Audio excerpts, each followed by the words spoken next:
amis auxquels il allait donner donc une casquette MAGA pour faire des belles images. Donc si vous voulez, Très tout ça a été intéressant. cousu de fil blanc. Il y a un réseau.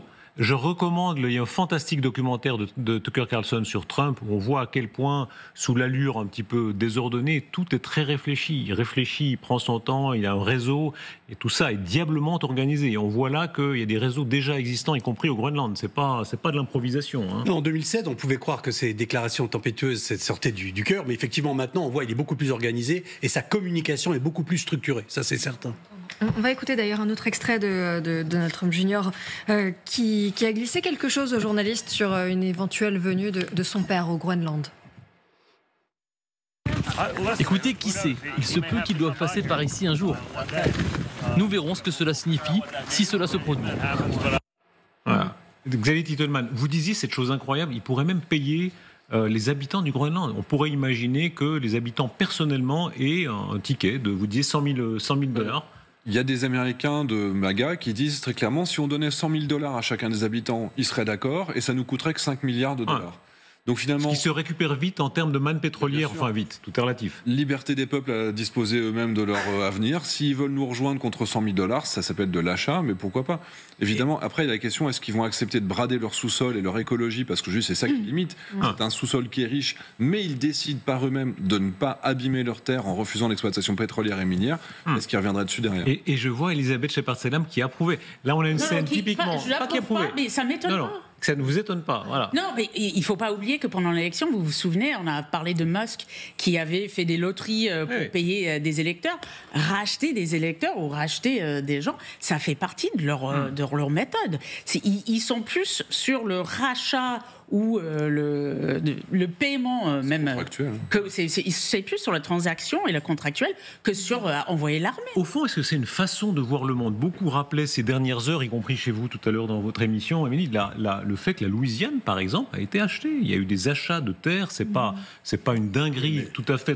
C'est pour ça que Donald Trump a essayé de le faire en 2019. On n'est quand même plus tout à fait dans le même monde. Donc à l'époque, c'était des terres vierges qu'on découvrait, qu'on pouvait à la limite négocier. D'ailleurs, ça s'est fait partie. C'est rarement des terres vierges. En général, il y a des indigènes et les Américains eux-mêmes sont bien payés pour savoir que c'était pas vierge avant qu'ils arrivent. Ils ont d'abord dû commettre un génocide et après c'était une terre vierge. C'était vierge pour les colons. Voilà. Mais non, mais bon, on n'est pas du tout dans le même monde. On est dans un monde globalisé maintenant et qui est complètement différent. Moi, je suis très inquiet de voir la manière dont on débat des turpitudes de Trump en ce moment. Ça me paraît complètement aberrant. Est-ce que je peux vous provoquer, rappelez-vous, on rappelait avant cette émission l'archive du général de Gaulle qui va à Québec et qui dit « Vive le Québec libre ». Et il tient des propos très étonnants quand on entend tout. Il dit « Les Français des deux côtés de l'Atlantique ».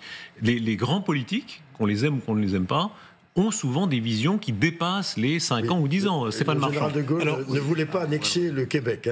Il ne voulait pas annexer, mais enfin, beaucoup des gaullistes embourgeoisés pendant ce temps-là à Paris disaient il est devenu dingo. Et beaucoup le disaient ou le pensaient. Là où on peut vous rejoindre, c'est que le rapport institutionnel entre le Québec et le Canada était beaucoup plus fort que celui qui existe aujourd'hui entre le Danemark et le Groenland, qui finalement est assez lâche, donnant au Groenland énormément de responsabilités. Notamment certaines petites responsabilités de politique étrangère. Ça fait sursauter M. Sueur. Tout ça n'a aucun sens, il faut quand même le dire.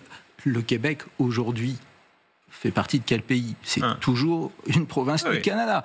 Donc, 1967 ou pas. Donc, voilà, je pense qu'il faut réatterrir un tout petit peu.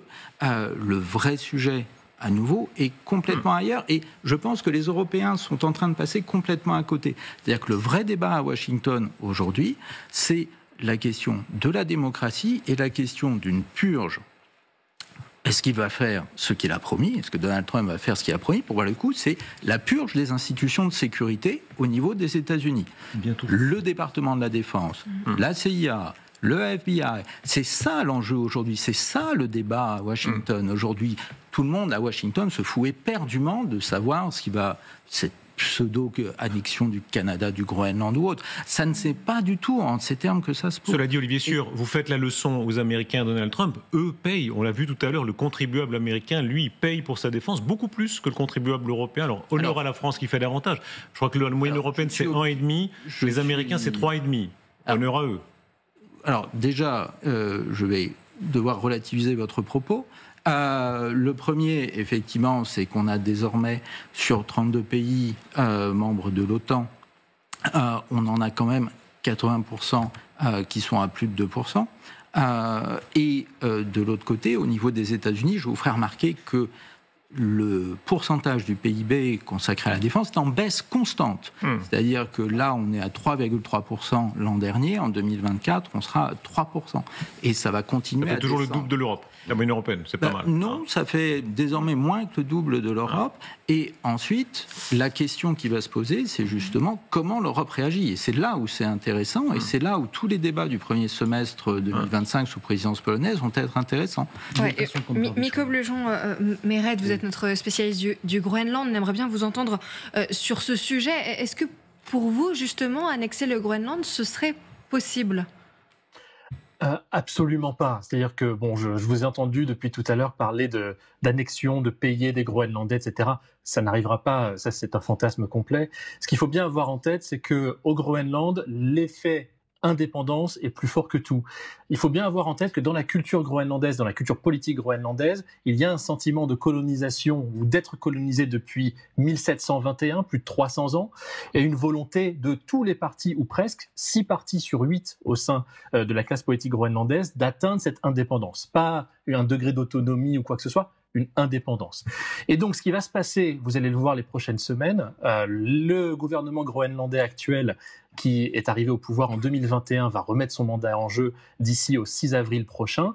Et du coup, ce qui va se passer, c'est que cette question de Trump, de la géopolitique, de l'Arctique en règle générale, va être au cœur de cette campagne, parce que au mois de mai 2025, c'est le Danemark, qui est censé prendre la présidence tournante du Conseil de l'Arctique, donc l'organe diplomatique de référence dans la région. Et la question qui se pose, c'est est-ce que le Danemark est véritablement arctique, ou est-ce que le Danemark n'est pas arctique que par le Groenland? Et auquel cas, si le Groenland vote pour une forme d'indépendance le 6 ou d'ici le 6 avril, eh bien de fait, les Danois vont devoir laisser la place aux Groenlandais pour essayer de gérer toute cette situation. Et en un mot, la question de Trump, elle vient dans un contexte où, vis-à-vis des Danois, il y a eu des révélations ces derniers mois, ces dernières années, par rapport à la colonisation danoise au Groenland, avec notamment des stérilisations forcées de femmes inuites parce qu'elles étaient inuites, qui ont été qualifiées par un certain nombre de chercheurs, d'experts, d'attitudes génocidaires pour génocider les futures générations inuites.